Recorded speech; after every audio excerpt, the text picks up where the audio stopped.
এবার কঠিন এক সমীকরণের মুখোমুখি গুজরাট আর বেঙ্গালুরু। যে সমীকরণ মিলাতে না পারলে কোহলিদের পড়তে হবে এলিমিনেটর পর্বের মতো কঠিন বিপদের মুখে। বিপরীতে সমীকরণে বাজিমাত হলেই কপাল পুড়বে গুজরাটের। এদিকে মুম্বাইকে হারিয়ে ইতোমধ্যেই কোয়ালিফায়ার নিশ্চিত শীর্ষে থাকা পাঞ্জাবের।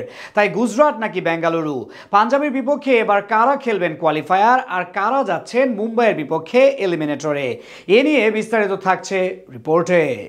দেখতে দেখতে প্রায় শেষ দিকেই পৌঁছে গেছে আইপিএল এর শিরোপার লড়াই। খুব শীঘ্রই পর্দা নামতে যাচ্ছে আসরটির গ্রুপ পর্বেরও, যেখানে বাকি থাকা একমাত্র ম্যাচে হাড্ডাহাড্ডি এক লড়াইয়ের মুখোমুখি হবে টেবিলের 3 থেকে প্লে অফ নিশ্চিত করা রয়্যাল চ্যালেঞ্জার্স বেঙ্গালুরু, আর তাদের প্রতিপক্ষ হবে প্লে অফের দৌড়ে ছিটকে পড়া লখনৌ সুপার জায়ান্টস। এদিকে গ্রুপ পর্ব শেষ হলেই শুরু হতে যাচ্ছে প্লে অফের জমজমাট লড়াই, যেখানে ইতিমধ্যেই সুবিধাজনক অবস্থানে আছে টেবিল টপার পাঞ্জাব কিংস। নিজেদের সবশেষ ম্যাচে প্লে অফের টিকিট পাওয়া মুম্বাই ইন্ডিয়ান্সকে বড় ব্যবধানে হারিয়েই দীর্ঘদিন পর আইপিএল এর কোয়ালিফায়ারে নিজেদের নাম তুলেছে ফ্র্যাঞ্চাইজিটি।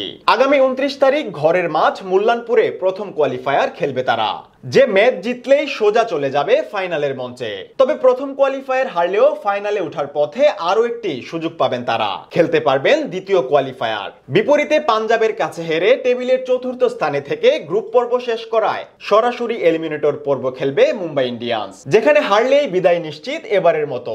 তবে প্রথম কোয়ালিফায়ার নিশ্চিত করা পাঞ্জাবের বিপক্ষে কারা হবেন প্রতিপক্ষ, কিংবা এলিমিনেটর পর্বে মুম্বাইয়ের প্রতিপক্ষই বা হবেন কারা, এ নিয়ে চারদিকে চলছে জল্পনা কল্পনা। এদিকে প্রতিপক্ষ নির্ধারণে এবার লড়াইটা হবে টেবিলের 2-এ থাকা গুজরাট টাইটান্স আর 3-এ থাকা রয়্যাল চ্যালেঞ্জার্স বেঙ্গালুরুর মধ্যে, যেখানে এলিমিনেটরের ঝুঁকি এড়াতে কিংবা কোয়ালিফায়ার নিশ্চিত করতে এবার কঠিন এক সমীকরণের মুখোমুখি দুই দল। যে সমীকরণ মিলিয়ে পাঞ্জাবের বিপক্ষে কোয়ালিফায়ার খেলার সুযোগ থাকছে কোহলির বেঙ্গালুরুর সামনে। তবে হারলে মুম্বাইয়ের বিপক্ষে এলিমিনেটর খেলবে তারা, যেটা নির্ভর করছে গ্রুপ পর্বের শেষ ম্যাচের ফলাফলের উপরেই। এদিকে গ্রুপ পর্বের শেষ ম্যাচে আজ মুখোমুখি হচ্ছে রয়্যাল চ্যালেঞ্জার্স বেঙ্গালুরু এবং লখনৌ সুপার জায়ান্টস। যদিও প্লে অফের সমীকরণ মিলাতে না পেরে বেশ আগেই টুর্নামেন্ট থেকে বিদায় নিয়েছে লখনৌ, তাই এই ম্যাচ থেকে ভাগ্য নির্ধারণের কোনো সুযোগ নেই তাদের সামনে। তবে সমীকরণ মিলিয়ে কোয়ালিফায়ার নিশ্চিতের সুযোগ আছে বেঙ্গালুরুর সামনে, কেননা 13 ম্যাচে 17 পয়েন্ট নিয়ে তালিকার 3-এ আছে তারা। আজ লখনৌর বিপক্ষে যে কোনো ভাবে জিততে পারলেই 19 পয়েন্ট নিয়ে শীর্ষ 2-এ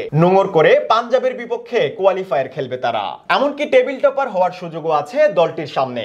সেক্ষেত্রে আগে ব্যাট করতে নেমে 200 রান করা সাপেক্ষে 34 রানে জিতলে, কিংবা 200 রান হজম করে 21 বল হাতে রেখে জিতলেও রান রেটে পাঞ্জাবকে ছাড়িয়ে শীর্ষে উঠবে তারা।